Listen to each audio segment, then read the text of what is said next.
که په انسان کې محبت نه وي، که په انسان کې د محبت دا ماده او دا رشته نه وي، هغه انسان هیڅکله د جنت دید نشي کولی.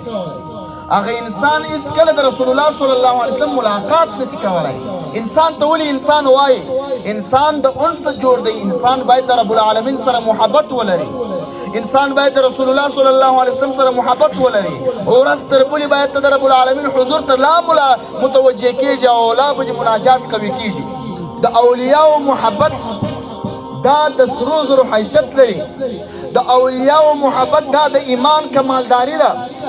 د اولیاءو بغض، د اولیاءو دشمنی دا د بدبختی سبب دی. دا د بدبختی ریښې دي. که تا په زمانه کې یو کس ولیدی او پر اولیاءو باندې ردونه کول. موسوعة اليوسفیه د ولی الله حکایت را نقل کړي. حقائق عن التصوف د شیخ الاسلام مولانا عبدالقادر اسعدیاب کتاب دی. ډېر ښه کتابونه یې لیکلي دي. شیخ الاسلام مولانا عبدالقادر اسعدیاب جید عالم دی. میزان العدل یې لیکلی دی. په ښه کمال یې لیکلی دی. حقایق عن التصوف کې هم دغه ځای شته. یو عالم لیکي زما د کراتو براتو د نسلو څخه مې دا تجربه ده. کم چا چې پر اولیاءو ردونه کړي دي هغه د الله رب الجلال په عذاب اخته کړی. کم چا چې پر اولیاءو ردونه کړي هغه د الله پاک د دنیا ته بې ایمانه بیولی. کم چا چې د اولیاءو محبت کړی، کم چا چې د اولیاءو صحبت کړی، کم چا چې د اولیاءو سره ناسته کړي هغه کې رب العالمین د کمال نښې ښکاره کړي دي.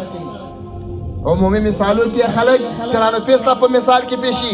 پیرانو پیر صاحب هغه کس چې د اولیاءو محبت یې صرف د الله په خاطر کوي. رب العالمین هغه مرتبه ورکړه چې پیرانو پیر یې بولي، غوث الاعظم یې بولي، غوث الثقلین یې بولي. داسې مرتبه دا په چی شي باندې ورسېدی؟ دا د اولیاءو په محبت، د اولیاءو په صحبت، د اولیاءو سره په ناسته او خالص دا ناسته یې داسې کړې وه چې لله فی الله.